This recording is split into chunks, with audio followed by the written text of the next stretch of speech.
السلام علیکم ورحمۃ اللہ وبرکاتہ۔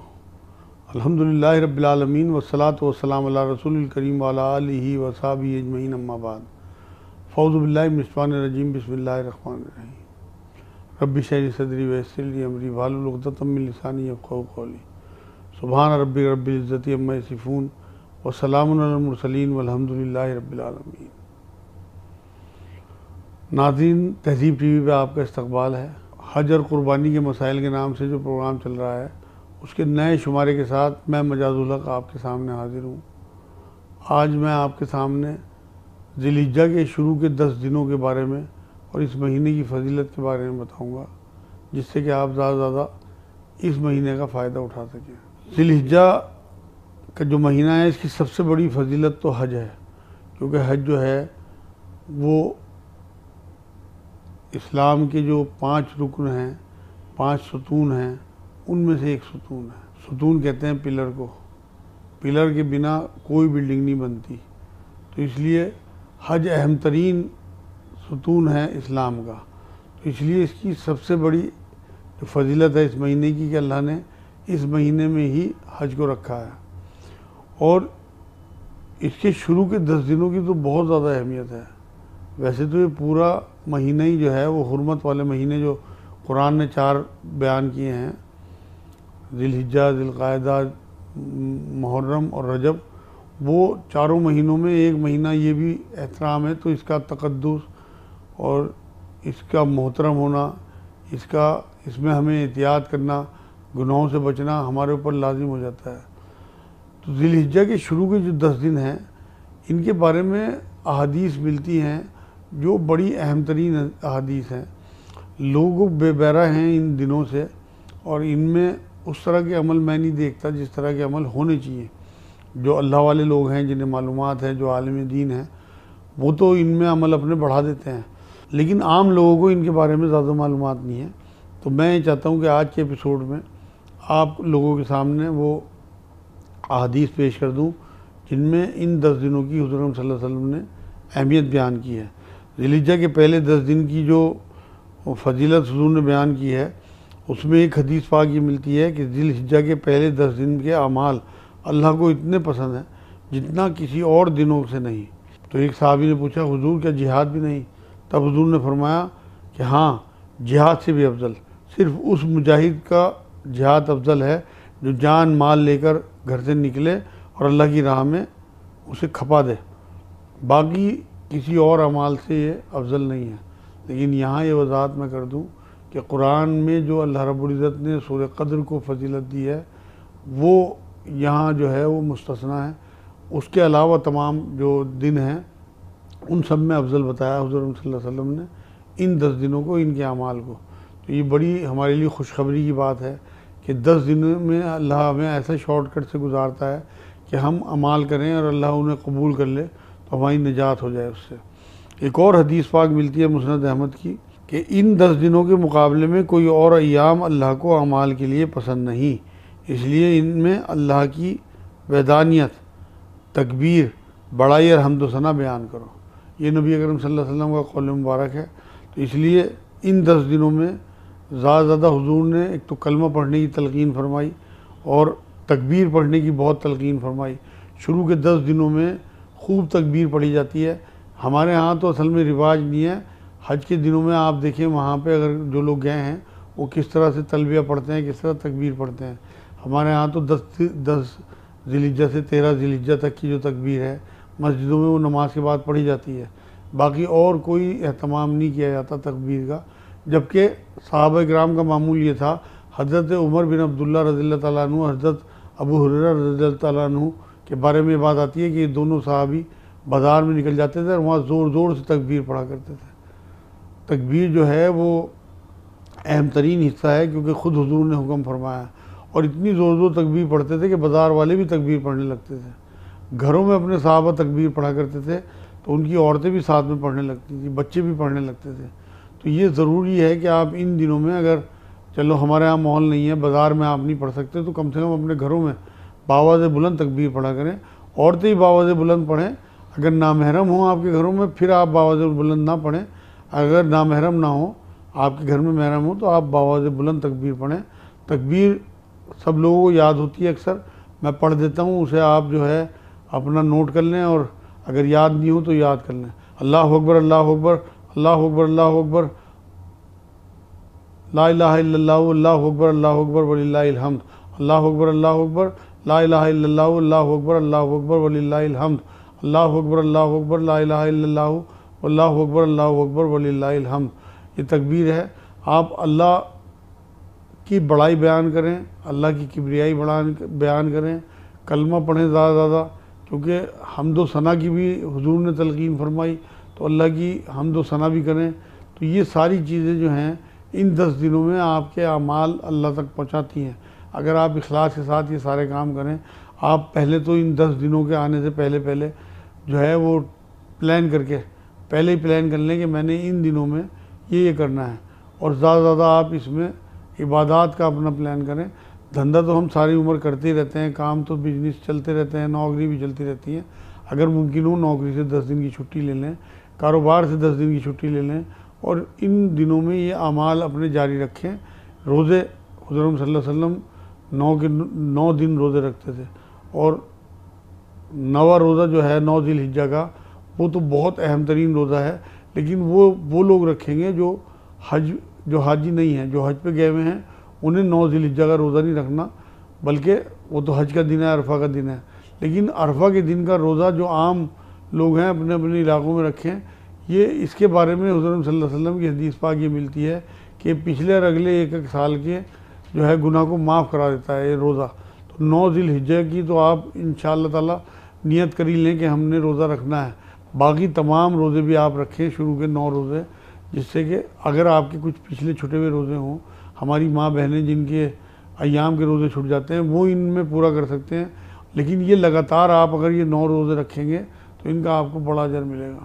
شوال میں اگر آپ روزے نہیں رکھ پائے، جو 6 روزے شوال کے ہیں، تو آپ کے لیے بہت آسان ہے کہ جو آپ کے رمضان کے چھٹے ہوئے روزے ہوں، یا کسی بیماری کی وجہ سے، سفر کی وجہ سے، یا مخصوص ایام کی وجہ سے، تو آپ ان میں پورا کر سکتے ہیں روزے۔ تو یہ اللہ رب العزت نے ایک ایسا ہمیں دن دیے ہیں تحفے کے طور پہ کہ ان میں ہمارا جو بھی اعمال ہے اسے اللہ بڑھا چڑھا کے لیتا ہے۔ تو آپ ان میں زیادہ سے زیادہ قرآن کی تلاوت کریں۔ اصل میں اس کی اہمیت اس لیے بڑھ جاتی ہے ان دنوں کی، جو بڑے بزرگ بتاتے ہیں کہ اس میں تمام عبادتیں اکٹھی ہو جاتی ہیں۔ سال میں صرف ایک یہی مہینہ ہے جس میں حج کر سکتے ہیں، باقی اور دنوں میں آپ حج نہیں کر سکتے۔ تو آپ اس میں نفلی روزہ بھی رکھ سکتے ہیں، نماز تو فرض ہے ہی، توحید آپ کے اندر ہے ہی الحمدللہ، اور آپ اس میں صدقات بھی کر سکتے ہیں، جو بھی آپ کے اوپر واجب صدقہ ہو، زکوٰۃ وہ دے سکتے ہیں، نہیں تو نفلی صدقہ کر سکتے ہیں، اور آپ اس میں حج بھی کرتے ہیں۔ یہ چاروں چیزیں ایسی ہیں عبادات کی، توحید کے بعد، کلمے کے بعد، کہ آپ کو یکجا اکٹھا ہوتی ہیں اس مہینے میں، اور کسی مہینے میں آپ کو یہ اکٹھے نہیں ملتی۔ اس لیے اللہ رب العزت کو ان 10 دنوں کی زیادہ اہمیت ہے اللہ کی نظر میں۔ تو آپ اس کا فائدہ اٹھائیں، اور ضرور اگر آپ سارے روزے نہ رکھ سکیں تو کم سے کم ایک روزہ ضرور رکھ لیں 9 ذی الحجہ کا، جس سے آپ کے تمام گناہ اللہ پاک معاف فرما دے۔ اسی طرح اپنے صدقات میں سے کچھ نہ کچھ صدقہ ان 10 دنوں میں ضرور کریں، جس سے کہ اللہ اسے بڑھا چڑھا کے لے۔ اس طرح نفلی نمازیں اپنی جو ہیں وہ طے کر لیں کہ میں نے اتنے، ہر نماز کے بعد اتنے نفل پڑھنے ہیں، تو انشاءاللہ تعالیٰ وہ بھی آپ کا معاملہ جو ہے وہ اللہ تک پہنچ جائے گا انشاءاللہ بڑھا چڑھا کے۔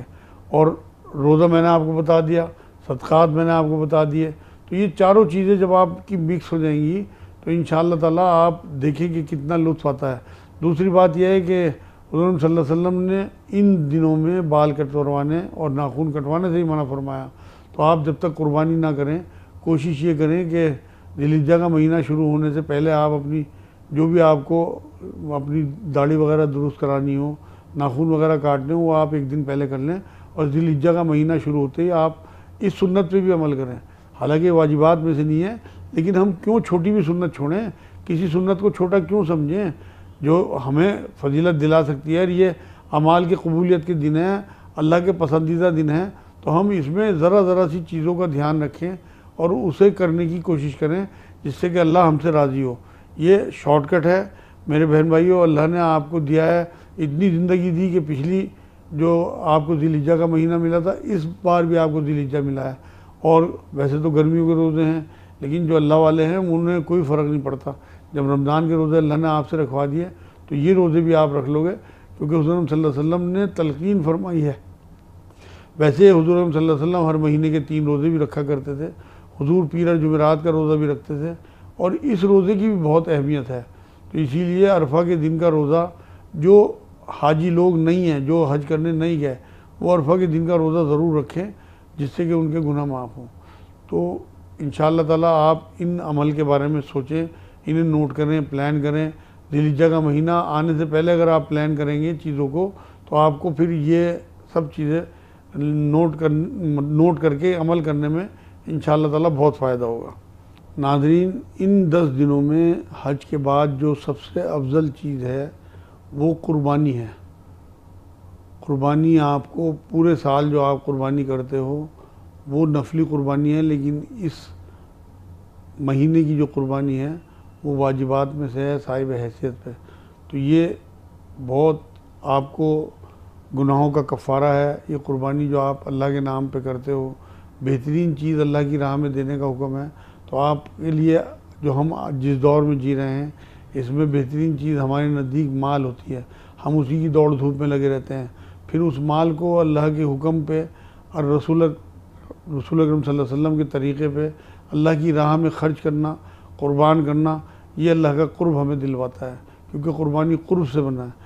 تو جب آپ اللہ کی راہ میں اپنی اچھی سے اچھی چیز اللہ کی راہ میں قربان کریں گے تو آپ کو لازمی جو ہے اللہ کا قرب ملے گا.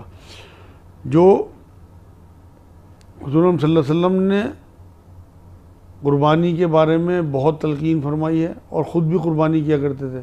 قربانی کا معاملہ میں آپ کو بتا دوں کہ ایسا نہیں ہے کہ آپ صرف جو ہے وہ ایک ہی حصہ کریں. اپنی حیثیت کے حساب سے آپ قربانی کر سکتے ہیں.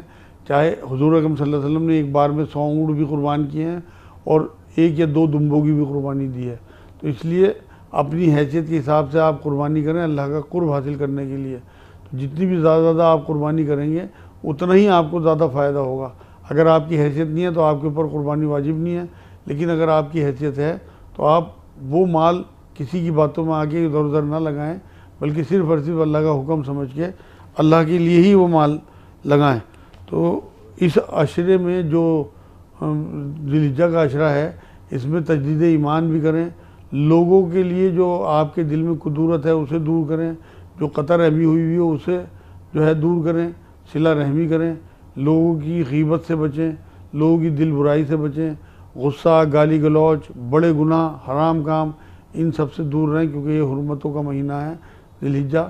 آپ کو حرام کاموں سے بچنے کی تلقین حضور صلی اللہ علیہ وسلم فرما کے گئے ہیں. تو اس لیے ان دنوں میں کیونکہ اعمال جو ہے وہ بہت قبولیت کے ٹائم ہے، تو آپ کو کم سے کم حرام کاموں سے سب سے بچنا ہے. نمبر 2، مال بیچنا ہو، حرام کمائی ہو، جھوٹ ہو، دھوکہ ہو، فریب ہو، لوگوں کی مذاق اڑانا ہو، لوگوں کا دل دکھانا ہو، لوگوں کو تکلیف پہنچانا ہو، لوگوں کی عزت اتارنی ہو. یہ سب چیزیں جو ہیں آپ ان سے بچنا ہے، کیونکہ آخری خطبے کا جو ایپیسوڈ تھا میں نے آپ کو بتایا ایک دوسرے کی جان، ایک دوسرے کا مال، ایک دوسرے کی عزت آپ پہ حرام ہے. اور یہ اسی مہینے کا خطبہ ہے. حجۃ الوداع جو ہے وہ ذی الحجہ میں حضور صلی اللہ علیہ وسلم نے 9 ذی الحجہ کو دیا تھا.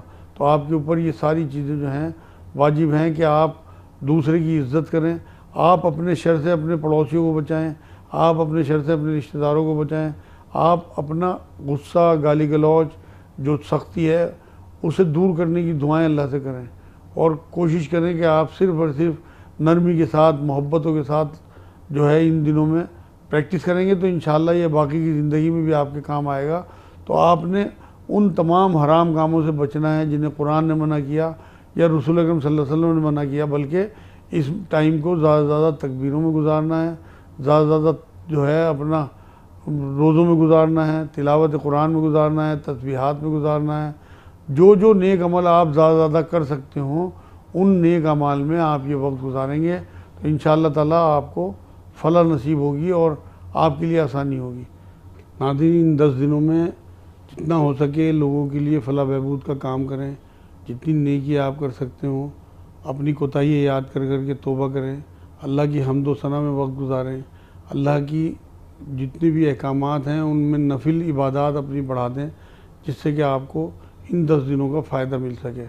جیسے میں نے آپ کو بتایا ہے کہ آپ قرآن کی تلاوت اگر عام دنوں میں 1/4 پارہ کرتے ہوں تو اس میں بڑھا کے آدھا پارہ یا 1 پارہ کر دیں۔ ہر وقت آپ اللہ کے ذکر میں مشغول رہیں، زیادہ سے زیادہ وقت جو ہے وہ اللہ کی راہ میں گزاریں۔ اللہ کی راہ سے مراد یہ ہے کہ عبادت میں، حلال روزی کی کمائی کی منائی نہیں ہے، لیکن اگر آپ ان دنوں میں اپنے کاروبار سے، اپنی نوکری سے چھٹی لے کے زیادہ ٹائم اپنے بچوں کے ساتھ عبادات میں گزاریں گے تو ان بچوں کو بھی ترغیب ملے گی، اور دوسرے آپ اپنے رشتہ داروں کے ساتھ معاملہ اپنا دیکھیں کہ اب ان کے ساتھ آپ کا کیسا رویہ رہا، انہوں نے آپ کا دل تو نہیں دکھایا، اگر ان سے آپ کا کسی معاملے میں دل دکھا ہو تو آپ انہیں معاف کریں۔ ان دنوں میں دل بھی نرم ہوتے ہیں، جو دن اللہ کے پسندیدہ دن ہیں، جیسے یہ حرمت کا مہینہ بھی ہے اور اس کے بارے میں حدیثیں بھی ہیں کہ یہ اللہ کا پسندیدہ لمحات ہیں جو 10 دن ہیں شروع کے، تو ان دنوں میں آپ خاص طور سے پہلے ہی پلان کر لیں اور یہ دیکھ لیں کہ کس کس رشتہ دار سے آپ کا من منٹاؤ ہے، آپ کا جانا آنا بند ہے، بول چال بند ہے، تو آپ ایسے ہی سمجھیں جیسے آپ حج کے لیے جا رہے ہیں۔ اگر آپ حج کے لیے نہیں بھی جا رہے تو جیسے میں نے حج کے ایپیسوڈ میں آپ کو بتایا تھا کہ سب لوگوں سے معافی مانگ کے اور معاف کر کے جانا چاہیے، آپ اسی طرح سے ان 10 دنوں کو سمجھیں اور خود چلے جائیں، پہل خود کریں، کیونکہ جو لوگ جھگڑا نمٹوانے کے لیے پہل کریں گے، جھک جائیں گے، تو اگر حضور نے تو یہاں تک فرمایا کہ اگر کوئی ان معاملوں میں بے عزتی محسوس کرے تو اپنی عزتیں میرے سے آخرت میں لے لینا۔ تو آپ جھک کے خود ملیں لوگوں سے عاجزی اور انکساری کے ساتھ، اور انہیں معاف کر کے ان سے معافی مانگیں، جن کا آپ نے دل دکھایا ہو ان سے آپ معافی مانگ لیں، جنہوں نے آپ کا دل دکھایا ہو انہیں آپ معاف کر دیں۔ تو یہ بہترین آپ کے لیے ٹائم ہے، موقع ہے کہ اس ٹائم آپ کا بھی دل نرم ہوتا ہے، اللہ کی قبولیت کی گھڑیے بھی ہیں، اللہ قبول بھی کرتا ہے بڑھا چڑھا کے، ان لوگوں کا دل نرم ہوگا جن لوگوں سے آپ کی کسی قسم کی کوئی عداوت ہو، تو آپ آفر دے کے دیکھیں، بھیج کے دیکھیں، جا کے دیکھیں، لیکن مقصد آپ کا کلیئر ہونا چاہیے اللہ۔ اخلاص کے ساتھ جب آپ کوشش کریں گے تو جو آپ اپنا ہی نہیں، اگر آپ کے رشتہ داروں میں بھی من مٹاؤ ہے یا آپ کے کچھ پڑوسیوں میں بھی من مٹاؤ ہے تو آپ بیچ میں پڑھ کے ان لوگوں کا من مٹاؤ بھی دور کر سکتے ہیں، وہ بھی آپ کے لیے باعث اجر ہوگا، کیونکہ آپ کو ان دنوں میں صرف اور صرف نیکی ہی کمانی ہے، آپ کو اللہ کے بینک میں اپنی نیکی بھیجنی ہے۔ میرے بہن بھائیوں، وہاں مال کام نہیں آئے گا، وہاں صرف اور صرف آپ کی نیکی کام آئیں گی۔ آپ کا اختیار جب تک اللہ نے یہاں دیا ہوا ہے تب تک آپ جو ہے نیک عمل کرنے کے لیے آزاد ہیں، لیکن یہاں سے چیپٹر بند ہونے کے بعد آپ کو وہاں آپ کی تمام تر دنیاوی چیزیں یہیں چھوڑ کے جانی پڑیں گی، لیکن جو آپ نے نیکی کی ہوگی، نیک عمل کیے ہوں گے، وہ the bank of Allah unlimited میں آپ کو مل جائے گا۔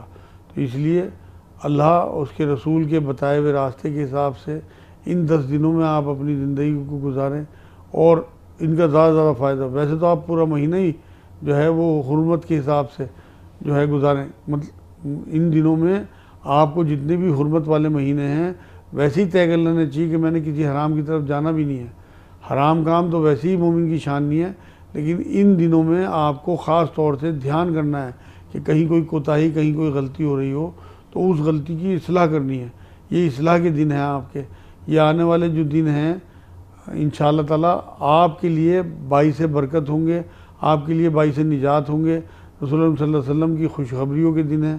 اس لیے آپ اپنے اعمال میں چیک کریں کہ کہیں کوئی کوتاہی تو نہیں رہ گئی، کہیں کوئی گناہ کا کام تو نہیں ہو رہا، تو انشاءاللہ تعالیٰ آپ کو ان چیزوں سے بہت، ان 10 دنوں کا پہلی بار، جو اگر جن لوگوں نے کبھی یہ سنا ہی نہیں ہوگا کہ ان کے بارے میں حضور صلی اللہ علیہ وسلم کے ایسے گولڈن ورڈز ہیں، ان کے 10 دن بہت کام آنے والے ہیں، اور اپنے بچوں کو بھی ترغیب دلائیں، انہیں بھی بتائیں اس بارے میں۔ یہ حدیثیں آپ کو مسند احمد کی حدیثیں میں نے آپ کے سامنے پیش کی ہیں، یہ مل جائیں گی، یہ جب آپ اپنے بچوں کے سامنے انہیں ترغیب دلانے کے لیے پیش کریں گے تو انشاءاللہ تعالیٰ آپ کی نیکی آپ کے گھر میں اعمال بڑھ جائیں گے، بچوں کے نیک اعمال، اور وہ انہیں بھی ترغیب ملے گی جو ان کے آگے چل کے کام آنے والی چیزیں ہوں گی انشاءاللہ۔